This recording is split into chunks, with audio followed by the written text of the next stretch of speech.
The presidential election in France is drawing a lot of international attention. So how do the French decide on a leader, and who's most likely to win? First, French voters will head to the polls April 23rd to select one of 11 candidates. If no one gets more than 50% in the first round, the two candidates with the most votes will then go to a runoff 2 weeks later.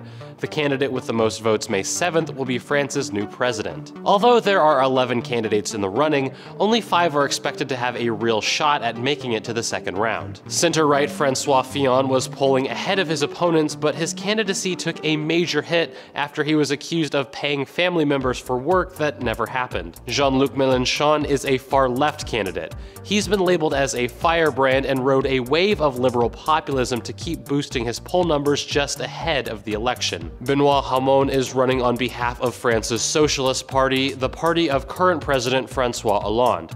Hollande is so unpopular he chose not to run for re-election, and his struggles could weigh down Hamon. Far-right candidate Marine Le Pen is known for her nationalist views and anti-immigrant rhetoric. She's viewed as very similar to Donald Trump and wants France to follow the UK's lead and back out of the European Union. And Emmanuel Macron is a centrist seeking to be France's youngest ever president at age 39. He doesn't have the backing of a formal party, but many support his moderate policies in a time of increased polarization. Macron and Le Pen appear to be in the lead, but the race is very tight.